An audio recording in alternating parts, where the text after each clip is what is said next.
Very good afternoon to all of our cherished listeners once again. It's always exciting to come your way every Wednesday with your favorite business development program on Radio Masterclass. Masterclass is powered by Joy Business and comes your way every Wednesday at 1:15 p.m. runs all the way through to 2 p.m. here on your superstation Joy 99.7. My name is Yabanafo and I'm your host for the show. I'm always excited when it's time for Masterclass because we get to interact, we get to talk, we get to share ideas, we get to make Ghana better through entrepreneurship, through lessons learned.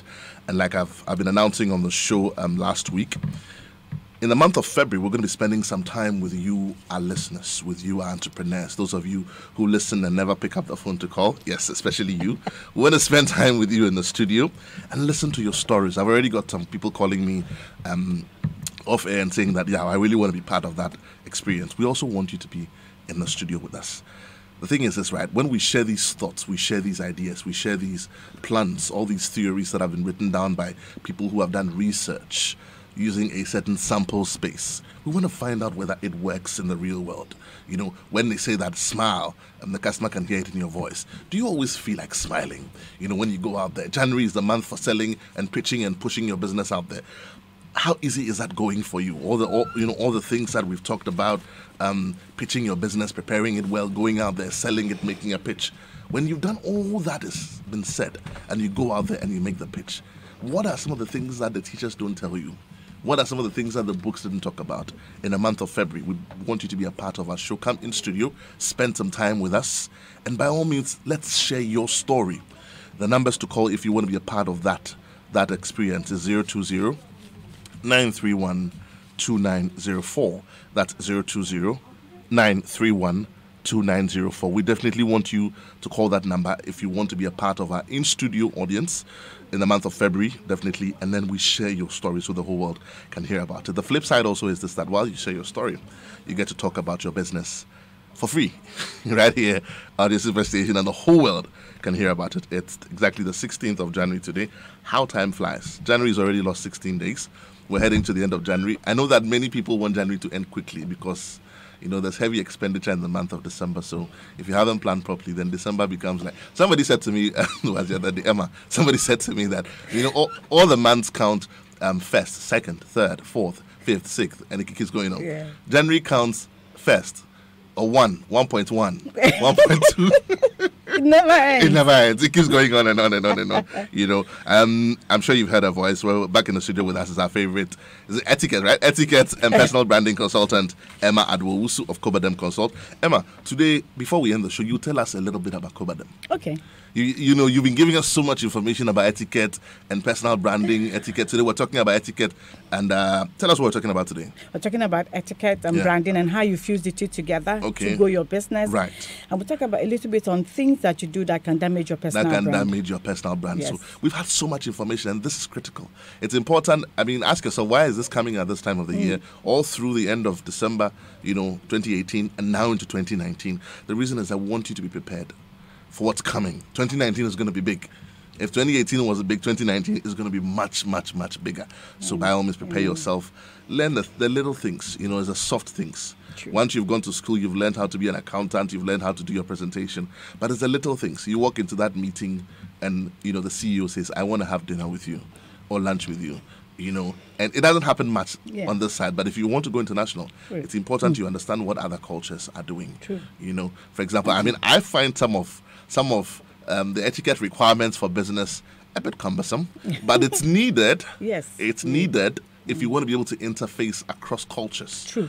You need to be able to understand that the fact that you do things this way in Ghana doesn't mean that everybody does it the same way where they come from. True. Particularly now that, the world is becoming a global village. Yes. So when you meet people, you must have a little sort of appreciation for their orientation. True. Because like I've always said, that people are a function of their orientation. So true. what you do is what you saw being done around you as you grew up or as you studied. So for example, you go to lunch and then you order fish and then you're supposed to order white wine with it, right? Oh, yes. And then you go and order red wine. Yes. Okay, no comments. Time check in the studio, 21 minutes past the hour 1. We want to enjoy this track. This one is, okay, I'll be putting the track out shortly. But before we do that, Emma. Yes. Since we've been here last week, just one example that again. And I like to ask this question because it helps us to have real life examples for the things that we're learning here. Indeed. What is one good etiquette example that you've experienced in this 1 week period that we've been here? Okay, so I'll give an example. Just recently last night, so the boys wanted chicken and chips. I went to KFC and I stood and I paid for my chicken and chips. And so there was this young gentleman beside me and we got chatty.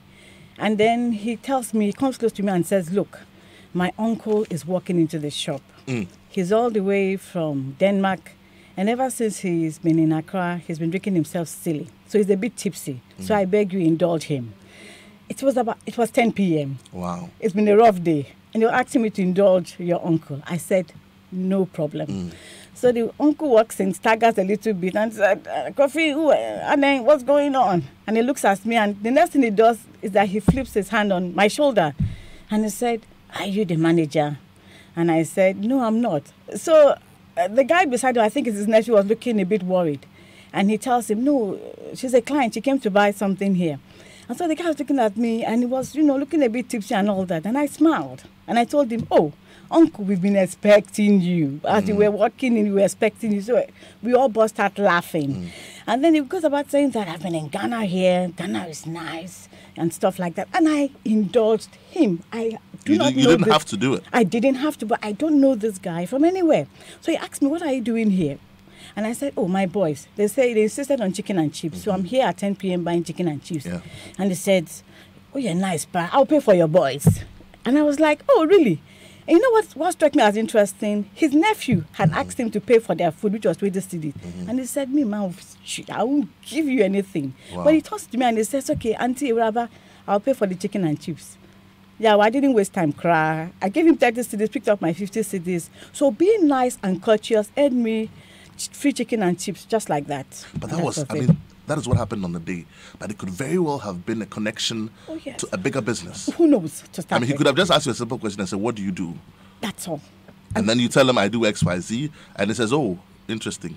This is my card. Give me a call. That is it. And so we're talking about etiquette and building your business. This guy virtually saved me 20 cedis, which I can put in my savings account. And it could very well have been 2,000. 200,000. 20 million. Yeah. USD. All right. Up next is I want to enjoy this track from TikTok. This one is featuring Kwame Eugene. It says, Kwane, let's take a listen. And then when we come back, we definitely continue the show. Today we'll be opening the phone lines a bit early, so by all means, keep your dial locked. We want to share your stories. We want Ghana to become better for it. Let's take a listen to TikTok featuring Kwame Eugene.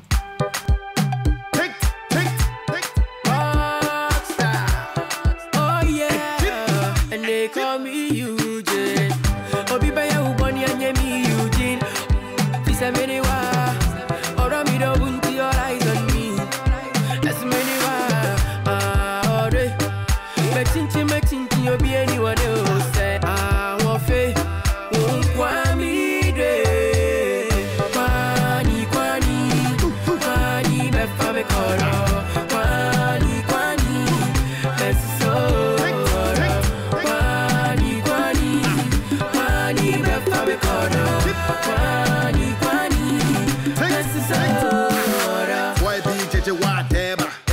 Forgetting no money, dear ever. True definition of love. Me be a swag catch and pull to me my pressure. I like you, but I hate your brother. Don't joke me, I go give you Prada. African girl, nene swagger. They can't stop us even when they try harder. Ya boom say honam ne tattoo. Honam ne tattoo. For me say we Scooby anything I go do. Anything I go do. Take. Kwani, Befame Koro. Kwani, let's so. Kwani, Befame Koro. Kwani, let's so. I know you love me, but I like you. You like me, but I love you. Odona ye die enye chimpe. Asa who se me into me mpe. Same pe wa me boa enye no kre. Odi atata me na me so maswahe.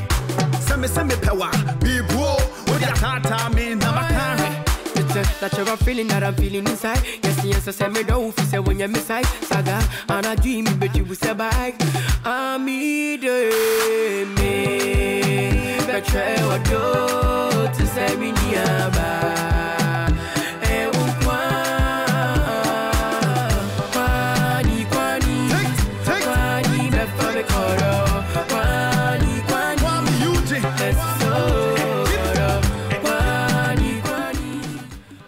was Kwani Kwani by Tic Tac featuring Kwame Eugene. You're welcome back to the show. If you've just tuned in, this is Masterclass right here on your Superstation Joy 99.7. Today we continue our discussion on personal branding, etiquette, and how it relates to business. Back in the studio with us, our favorite personal etiquette consultant, I like to call her, Emma Aduwusu. She's back in the studio with us. Emma, once again, you're welcome to the show. Thank you so much. I've already welcomed you. Okay, so today we're going to be doing the phone lines a bit earlier, but I'll let you go for a couple of minutes and then we'll open the phone lines. Excellent. Yes? So we're talking about how we merge our personal brand with business etiquette. Okay, so let's separate what personal branding is and then what etiquette is.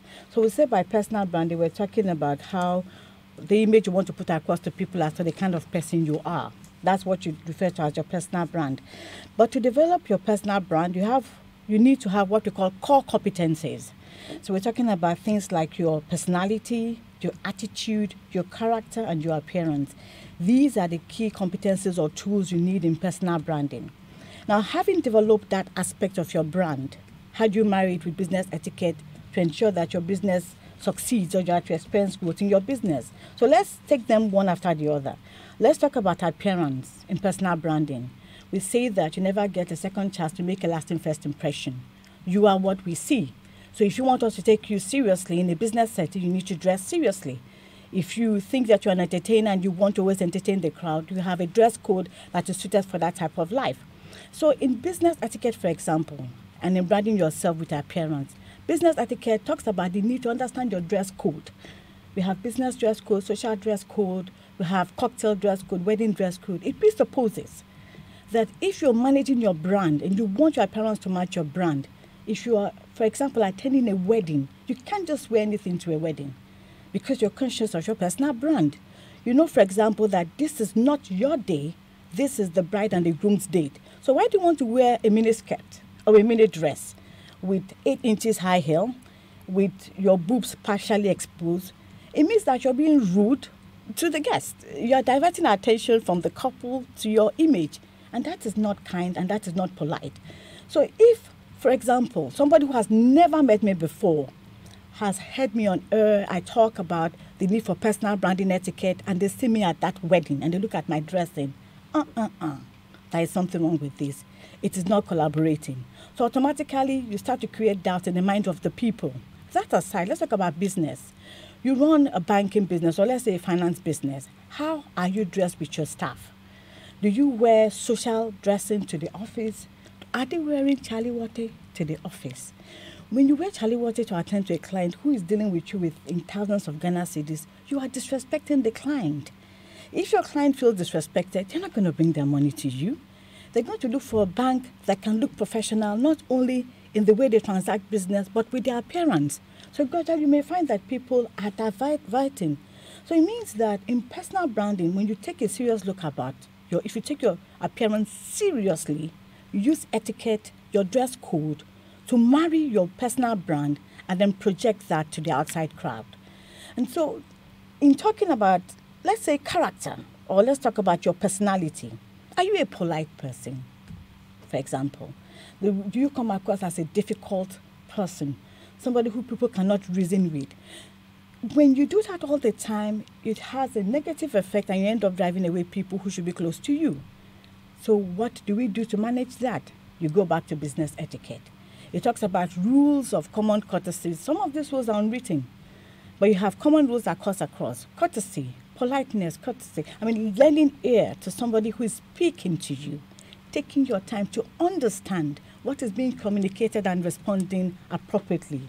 And so when you look at your brand and you ask yourself that, how do I want to project my brand? Then the rules of business etiquette can be applied in helping you to promote your brand efficiently. Now let's talk about business etiquette. Recently, I had the privilege of organizing a training workshop for First Sky group of companies. It was fantastic. We focused on business etiquette. For example, let's talk about handshake etiquette. How many people are aware that you do not shake hands sitting down? It's rude. If somebody offers you a handshake, it is courteous to get up to greet the person. But of course, at the same time, we have handshake techniques as well, handshake etiquette. The things you need to show that you respect the other person when you are shaking their hands. The need for the web-to-web shake, you don't snap your fingers, you don't rub his shoulder, to belittle him. All those petty things are things that you need to take care of, because ultimately it will affect your brand. We'll talk about courtesies and being polite. Point is that if you want to brand yourself, let's say as reliable in terms of your personal brand, are you always late to a business meeting? Your customers know that you are coming, but as to when you will come, only the Lord Almighty knows that. And that is negative. So if you say, for example, my personal brand talks about the fact that I'm always on time, I deliver on time, excellent communication skills, use business etiquette to shine your horn. Because those common courtesies are things we do will help project your personal brand and put it at a different level. But sometimes we shy away from these things. We think we know, but in actual fact, we do not know. And so when in doubt, ask, research, Google it up. You will be amazed at what you will find out. So we cannot build our personal brand without combining it with business etiquette. It will not work. So in projecting the right image of ourselves, we need to merge the two together all the time.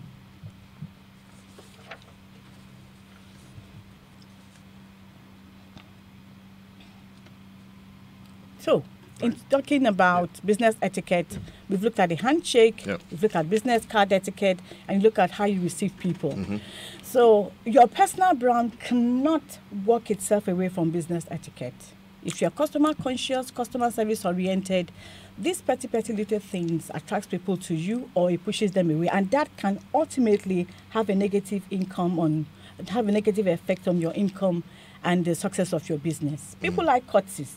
They like to be respected. They like to be appreciated. So when you extend these courtesies, it can have a positive effect on your bottom line, of course, which is your business. Right. So, I mean, essentially, these are critical things that even those soft skills, because I was reading up a bit before the show. Sure. These are etiquette and personal branding issues are referred to as soft skills. Yes, indeed. But these are the little things, or should I say the little foxes that destroy the vine, if I can call them that. Because it's the little things. Yes. But so if I understand you clearly, our focus for today's discussion should be understanding the context of these courtesies within different cultures. It's important. Because again, it must bring relevance if you understand it within the context of a culture. Very important. Handshakes, like you're saying. In some cultures, women don't shake hands with men. True. Mostly, let's say, our Middle Eastern countries.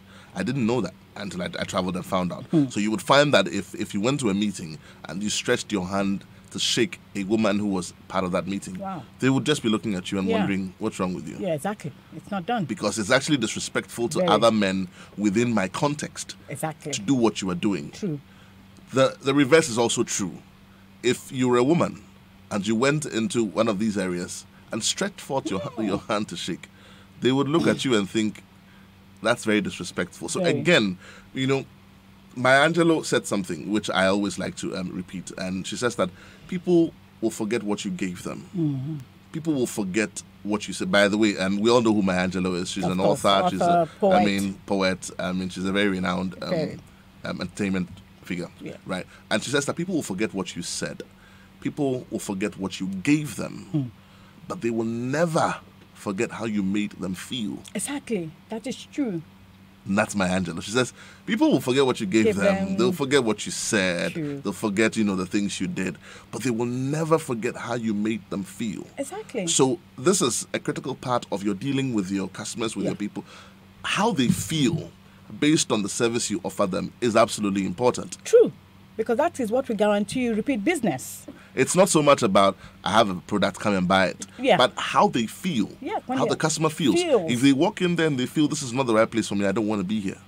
Even to the minutest thing as if they walked into, let's say, a restaurant and there was stuffy.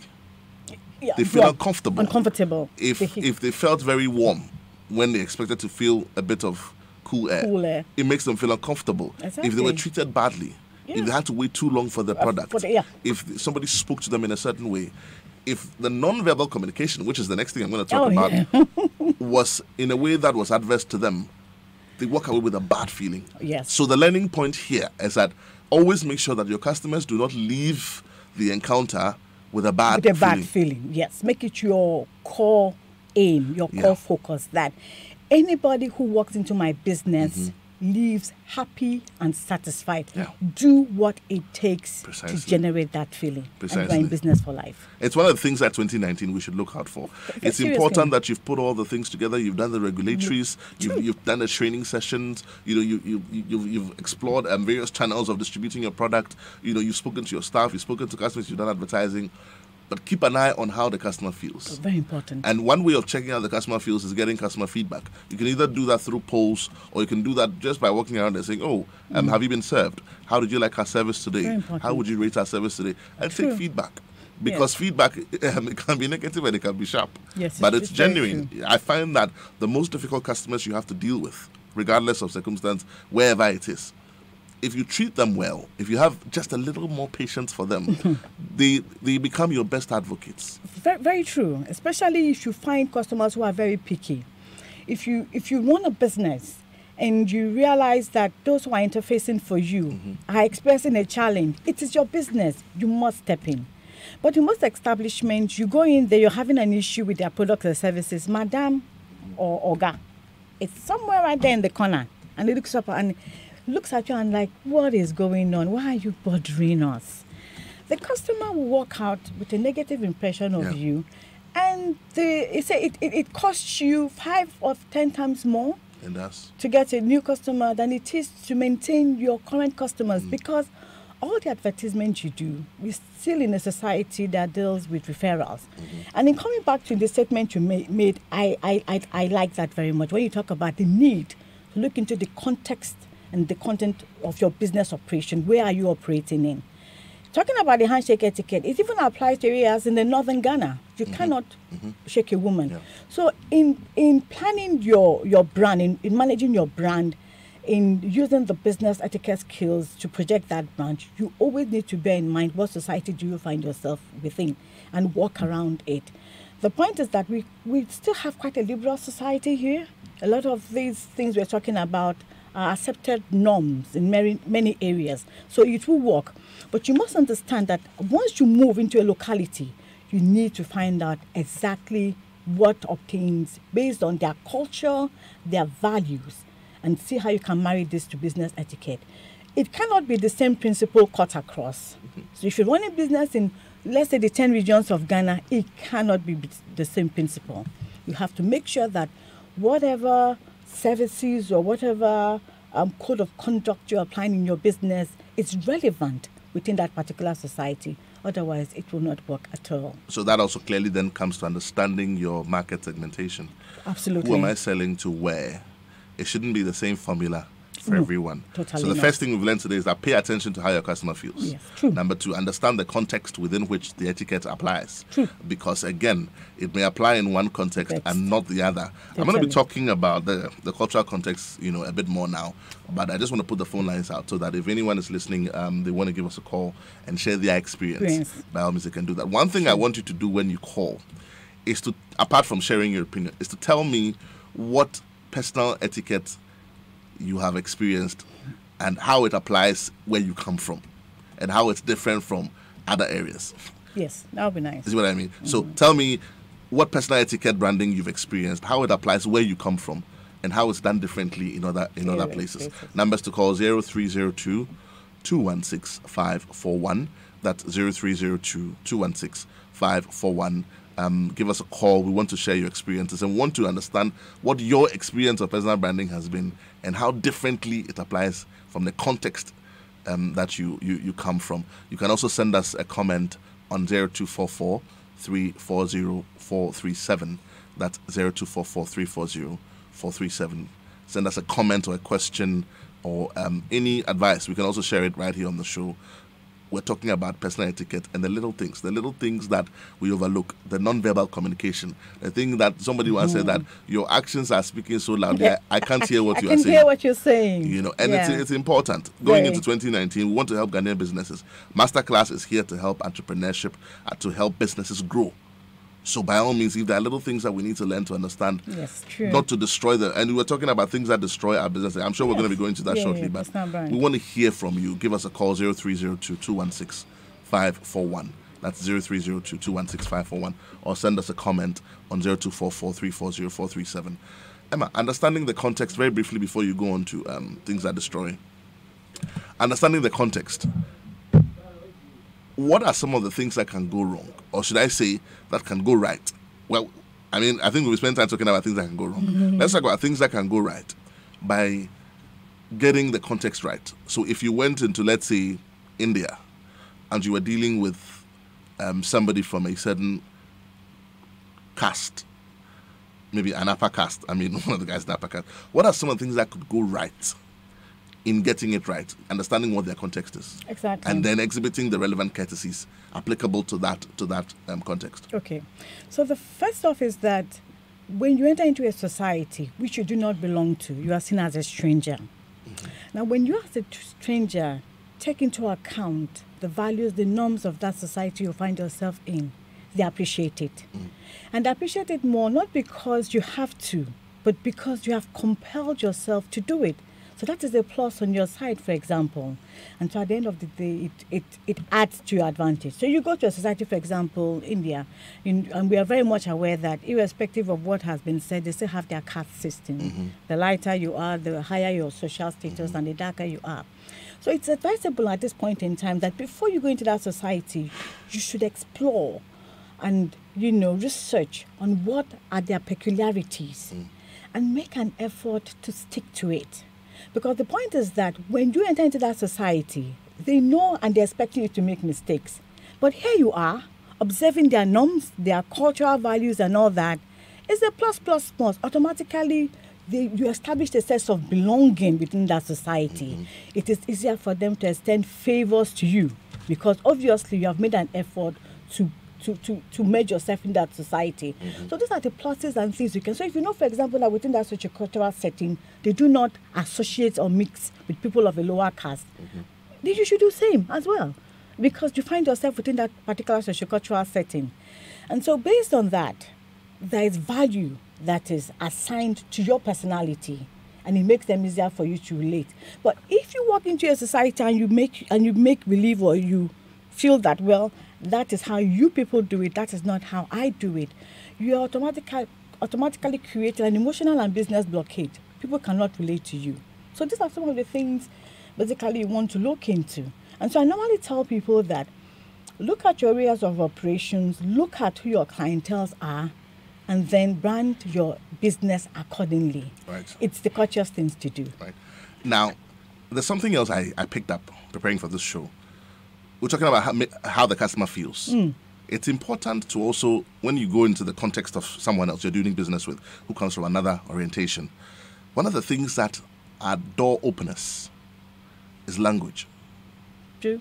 So you will find that if somebody came into a meeting and was, let's say, Hispanic and said, Menyaji Pase and Demiwaha. You don't expect them to say that. No, you don't. But they make an effort to talk about. You will find that in most high-level meetings also, or in business dealings, the first 2 or 3 minutes of the conversation, it's not about the business. No, it's about the individual. It's about things that are common to both. So you find, for example, that if somebody came from Italy, or they came from, let's say, Pakistan, or they came from some other country, they want to show you that they know about your country. So they will ask you, for example, when it's warm here, you guys do have breeze. It's not as humid as it is in my country, is it? And the temperatures are this, and especially up north in places like Tamale, and you'll start mentioning names of places in your country. They're trying to have affinity with you to your context. Yeah. And that creates a sort of, should I say, a positive vibe with you. The reason that resonates so much, and I'll just share this freely, because there are hormones in our body which are called happy hormones. Lots of happy hormones. Happy hormones. And when these hormones are activated, forgive me, I'm not a science person, all my science people listening, what I know is that it makes you feel good. Oh, yeah. And when you feel good, chances are that your actions will be positive. True. So one of those happy hormones, we've got dopamine. I'm not going to go into what. There's serotonin, and there's dopamine, there's adrenaline, but adrenaline does all sorts of things. And there's oxytocin. So there are a number of them. They're happy hormones. So when you feel good, the person tries to show affinity to your context. One, you feel respected. You feel, they actually care about where I come from. They know about where I come from. So this is not like a total stranger I'm dealing with. Let me now be open with them and deal with them. So learning point. Try and make an effort, apart from the first learning point we have about, that we talked about. Try and understand the context of the person that you're dealing with. Okay? Try and understand the context of the person you're dealing with. The first one was pay attention to how the customer feels. Number two, try and understand the context of the person that you're dealing with. That shows a lot of respect and that shows a lot of concern. Good. What is the place of eye contact, very briefly, before you come in? Eye contact. Eye contact is important. Yeah. It shows that you're confident, you know your wherewithal, and of course, you know what you're into. And eye contact is important because it translates truthfulness and honesty. If you're dealing with people and you're talking to them and you have shifty eyes or you cannot focus on them, automatically we suspect you. But yeah, let me just go back briefly, if you'll allow me, on the happy hormones and how businesses can leverage on it. It boils back to what you mentioned earlier on about making sure that your customers are happy. So when people are happy, it makes them feel connected with you, and they end up spending more. You will realize that one of the best sales outlets in the world have people who are extremely customer friendly. I may walk into a shop, maybe not in a very good place at that time. So I'm reacting with the client and with the how do I say, with the employee there, who is attending to my needs, and the person makes me happy. Right. Automatically I relax. What will I do? I tend to buy more, and that is why in most shops abroad you have music always playing in the background. It's supposed to trigger those hormones that make you relax. You've gone there to buy a jeans. The music is interesting, and what before you know what is going on, you're on the third aisle, fourth aisle. You went for a pair of jeans. My brother, you're going out with 10 items of clothing. It's scientific. It's been researched, and it works all the time. That when people are happy, motivated, and relaxed, they buy more, and they end up giving you more than you even expected. So it's a good way that businesses can leverage on that aspect and that knowledge, which is key to help them, them with their business. At the risk of digressing, I'll just share this very quick thought with my listeners. I'm sure at some point my producer will put together a show just for the scientific aspect of designing business. This thing you talk about, happy hormones and about music and all of that, there's actually scientific design for the effect on our brains for color, smell, and sight. True. Have you always wondered why, for example, I'm not going to do any advert for anybody, when you think of a certain fast food in this country, the moment you think of it, you can actually smell it? Oh, yeah. Over time. It's registered. No, even if now that we're talking about it, I can actually smell it. Because they've done so much work on your brain, and it's called the psychology of smell. So wherever you go, and some companies are using it. So every one of the shop floors smells the same. So whenever you think of that smell or smell it anywhere, the first thought that comes to your mind is that place. Exactly. Have you always wondered why when you walk into a fast food restaurant, you're in a hurry to leave? It's designed to make you uncomfortable to stay. It's the colors they use. And then once you get there, you're hungry. We'll talk a bit more about that. I'm digressing. Let's talk about the things that can destroy, from Etiquette that can destroy a business. The numbers again, 0302-216-541. We want to hear your thoughts. We want to hear what your experience has been when it comes to etiquette and your business and how you've conducted yourself, particularly in your context. What is it that is done where you come from and you know it's not done in another place? We want to hear those stories. 0302-216-541, or you can send us a comment on 0244-340437. I think I have a comment here on social media. This one says, one second. This one says, it's a long one. It's from Alex, listening all the way from Rome. Alex.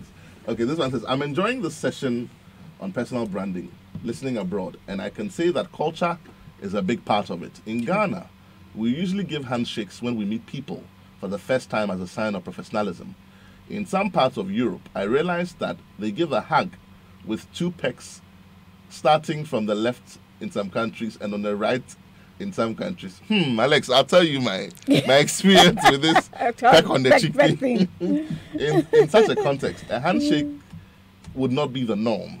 I also didn't realize that women from some Islamic countries are not supposed to have any physical contact with the opposite sex. That's true. I learned the hard way when I got looks that froze the air around me. Thank you so much. This is Alex listening all the way from Alex. Thank you for contributing. You know this thing about this peck on the cheek thing? Apparently it's in Europe, and it's particularly in, I think it's in France, it's in Italy. Yeah, Italy and all So that. I'm dealing with this business person. I like to be vague when I talk because a lot of people are listening. I'm like, oh yeah, very nice to meet you. And the next thing is, oh, one on the left, one on the right. And I'm thinking, is it 2 or 3? Because you don't know. But it's absolutely important, because if you don't get it right, you offend them. Oh yeah, true, exactly. Because sometimes it has to be 2 and sometimes it has to be 3. Yeah.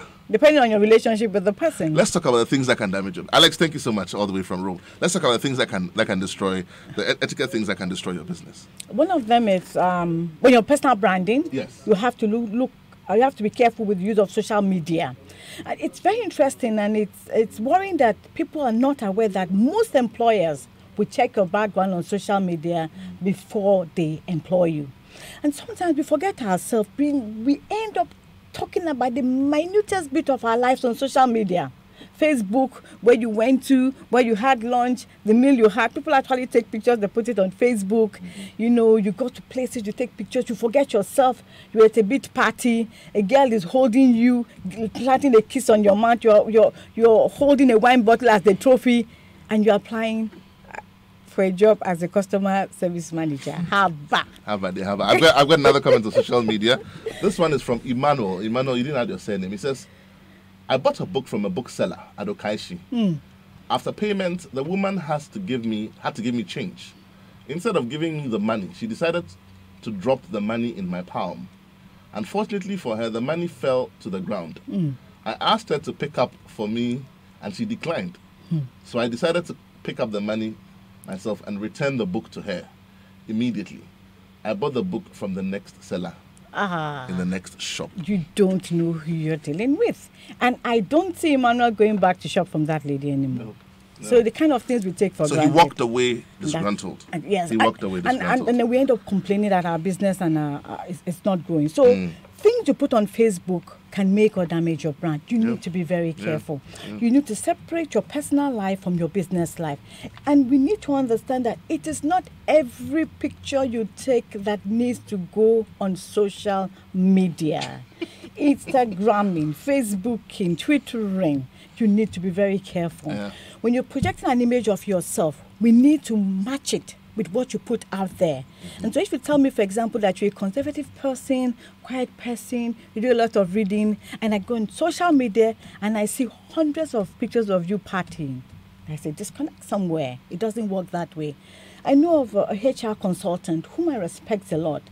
But I found that my respect began to diminish when I see the things in sometimes places on WhatsApp status. You know, these days. And sometimes the essence of this social media thing, let's not forget ourselves, is to get us to lose guard. I do a lot of thinking before I post anything on my status. Because hundreds of people are going to look at it and they're going to use that to brand me. It's very important. You cannot call yourself a HR consultant and you're putting a picture of women clad in bikini on your status. It doesn't show professionalism. Because some of your clients are conservative. That's correct. So they go on your status and they see women clad in bikini. They won't even tell you. They won't even have the they won't even be kind with you by giving you the feedback. You know, that's so true what you say. Careful. And I think that just to sort of rehash that point, again, the third learning point, if you like, would be how do you conduct yourself on social media? True. So the third learning point from today's session is how you conduct yourself on social media. What you're saying is so true. You know, social media is dynamic. It's changing every single day. Now, people, especially when you are a sole proprietor, so what you do is you. So you are the company and the company is you. What then happens is that you are no longer able to delineate yourself from the company's brand. Exactly. And now, when anybody wants to deal with you, the first thing they do is to look you up. I do it all the time. And that's what Emma is talking about. I go on social media, I find out who I'm going to be dealing with, and I find that the person has a certain brand. And here I'm being very open. There's no good and there's no bad brand. But there is the brand I want to deal with and there's a brand I don't want to deal with. True. So I find that you are exhibiting very loud traits of a brand I don't want to deal with. Guess what's going to happen? I may decide to have that meeting. I will sit there, I will smile, I will walk away, and that's the last you hear of me. Or I will call and cancel and say, oh, guess what? Something came up. So how you conduct yourself on social media, absolutely important. Very, Today, very I important. think some of the learning points have been pay attention to how the customer feels. Make sure that he walks away happy. Also consider the context of the culture of the person you're dealing with and what works there and what doesn't work. And the third thing we're talking about is that how you conduct yourself on social media. Very important. That's also very... What's the takeaway from today's discussion? If you could just summarize for us in about 3 minutes. So if you look at our takeaway points, we're asking people to use this to build your brand and leverage on it. There is no magical formula in getting businesses to work, for your business to work or to function. You really need to make that effort, and you need to dedicate yourself to it and be committed to really building that brand and leveraging it with business etiquette. And the interesting thing I want to let people understand is that, please, you may not be very good at working at what will build your brand or in applying the right business technique. So train, consult with people, ask them. They look at consultants like us and they get afraid. Oh, these people will be very expensive, but we're not. And even if you invite us, tell us about Cobadem. So Cobadem is what we do, an image consultant. Anything that affects your image is our business. And so it has to do with your appearance, your behavior, and your style of communication. 3 things that can make and unmake you. So it's a centered approach focusing on helping you to market your brand and image out there. We provide you with the tools. What's your market segmentation? Is it only corporates? Is it corporate SMEs? It cuts across. Anyone who owns a business? Yeah, because it has to do with your image. And so if you're a minor and you have staff who are poorly behaved, it can have a negative effect on your business. How can we get to you? Where are you? What are the numbers to get to you? Okay, the numbers to get me out on 020 64 717 65 or 024 054 0005. Those are the numbers to get. You can go on Facebook. If you go on Facebook, you'll get us there. And we also have a website as well. What's the website URL? www.cobadem.com. Okay. So if you want to talk to Cobadem, these are people who are trained to help you build your personal branding, personal image, especially where the business is you and you are the business. It's very important. The things about etiquette we've been talking about for the last couple of weeks. You can get through to these guys on 020 647 1765, or you can call them on 024 054 0005. Once you get through to them, they will be available to help you build your own brand and your own etiquette. Thank you so much. It's been exciting talking to you. Next week, we continue this discussion. Very important. What are we doing next week? So next week, we're going to talk about... we spoke about the things that damage your brand, right? Yeah, so we're just a little bit. Just a little bit. So can we go in more in depth into it? And how we can use this social media account to really place our brand out there. Okay. And one last word to your viewers, please. One way you brand yourself is to make sure that your status is symbolic with what you do. Have a business number and have a personal number. Do not mix business and your personality together. Okay. So that at the end of the day, you can brand yourself. Okay. All right. Thank you so much. It's been exciting. This has been Masterclass here on your Superstation. We'll come your way same time next week. By all means, do make a date. Thank you for listening.